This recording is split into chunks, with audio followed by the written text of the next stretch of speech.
Hi, this is Ankit Tiwari और आप देख रहे हैं मेरा YouTube channel motivation for all. आज का ये वीडियो आरआरबी एएलपीएन टेक्नीशियन के उन सभी वेटिंग स्टूडेंट्स के लिए स्पेशली बना रहा हूँ जो कि इंतज़ार कर रहे थे। बहुत सारे लोगों के मन में ये डाउट था कि किस टाइम पे मतलब फाइनली ज्वाइन माना जाता है। हालांकि इससे पहले मैंने बहुत बार बोला है, लेकिन बहुत सारे लोगों को ऑफिशियल चाहिए था कि ऑफिशियल अगर कोई ऐसा जवाब आए तभी वो मानेंगे। हालांकि मैंने जितने बार भी बोला सबको ये बोला है कि फाइनल ज्वाइनिंग कब मानी जाती है, सबको बताया है।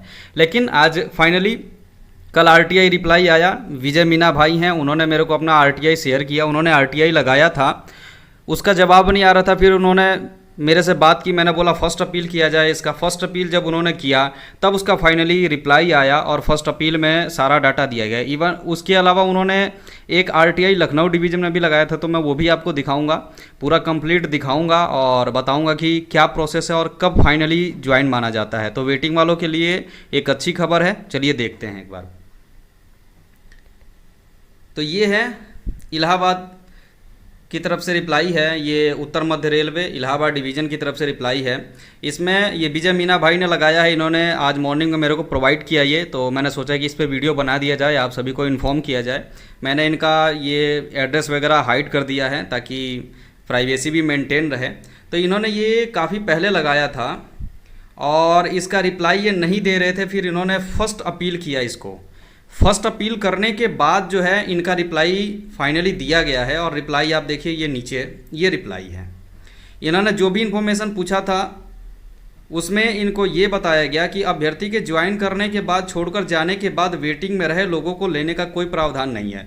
मतलब फाइनली अगर कोई स्टूडेंट ज्वाइन कर लेता है, उसके बाद अगर वो मतलब अपना जॉब छोड़ के जाता है, तब वेटिंग क्लियर करने का कोई प्रावधान नहीं है। दूसरे में आंसर दिया गया कि एएलपी की नियुक्ति पूर्व प्रशिक्षण के पश्चात कार्यभार ग्रहण करने पर जो तिथि होती है उसे अभ्यर्थी की ज्वाइनिंग तिथि मानी जाती है। मतलब कि शुरुआती तौर पे रिपोर्टिंग होता है, जो डिवीज़न में डॉक्यूमेंट वेरिफिकेशन होता है, उसके बाद ट्रेनिंग पे जाते हैं, तो उस पूरे ड्यूरेशन में वो एज ए अप्रेंटिस होते हैं। इसलिए आप बहुत बार देखना कि जब इनिशियल ट्रेनिंग स्टार्ट होती है ना, तो उसमें AALP लिखा होता है, मतलब अप्रेंटिस ALP। वो फाइनल ज्वाइनिंग नहीं माना जाता है, वो उस समय तक भी रेलवे का एम्प्लॉय फाइनली नहीं होता है। जब ट्रेनिंग कंप्लीट हो जाती है उसके बाद जब वो वापस अपने डिवीज़न में जाते हैं, फिर उनको लॉबी अलॉट किया जाता है और तब सर्विस बुक में साइन होता है। ये बात मैंने पहले बता दिया था। तब सर्विस बुक अपडेट होता है, आपका NPS अकाउंट भी तभी अपडेट होता है। जब तक NPS अकाउंट एक्टिवेट नहीं होता है तब तक फाइनल ज्वाइनिंग नहीं मानी जाती है और आपका NPS कटना ही स्टार्ट होता है जब आपकी फाइनल ज्वाइनिंग होती है। आप ट्रेनिंग के ड्यूरेशन में एज ए अप्रेंटिस होते हैं, उस टाइम पे आपको सिर्फ जो नॉर्मली आपका जो बेसिक पेमेंट है वो प्लस में डियरनेस अलाउंस जो DA है, ये दो चीज़ दी जाती है, सिर्फ वही दिया जाता है। NPA नहीं कटता है, आपका NPS अकाउंट एक्टिव नहीं होता है आपका। तो ये पूरा इन्फॉर्मेशन था। तो ये एक अच्छी खबर है कि ट्रेनिंग के दौरान जितने भी जो है स्टूडेंट्स छोड़ के जाएंगे उस पर भी रिप्लेसमेंट पैनल आएगा, ये 100% तय है। तो इसके लिए बहुत सारे लड़के परेशान थे, स्पेशली अजमेर वगैरह का देख रहा था क्योंकि वहाँ पे ज्वाइनिंग हो चुकी थी।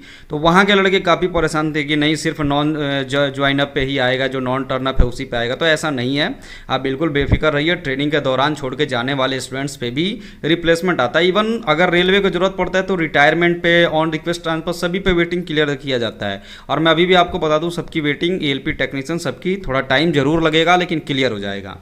अब जरा एक लखनऊ में भी इन्होंने RTI लगाया था विजय भाई ने, तो ये भी देख लेते हैं। इसमें भी इन्होंने क्वेश्चन पूछा था। इन्होंने पूछा था कि कितने लोगों ने छोड़ा है, इस सब के बारे में डिटेल मांगा था। लेकिन इन्होंने बताया है कि लॉकडाउन की वजह से अभी LP को बुलावा पत्र नहीं भेजा गया है।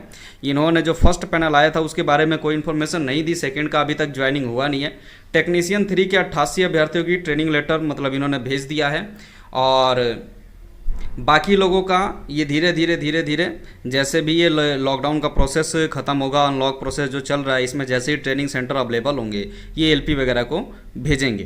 तो ये पूरा कंप्लीट इन्फॉर्मेशन था और थैंक यू एक बार फिर से विजय भाई को। इन्होंने मेरे साथ अपना जो है ये RTI रिप्लाई शेयर किया। बहुत बहुत धन्यवाद।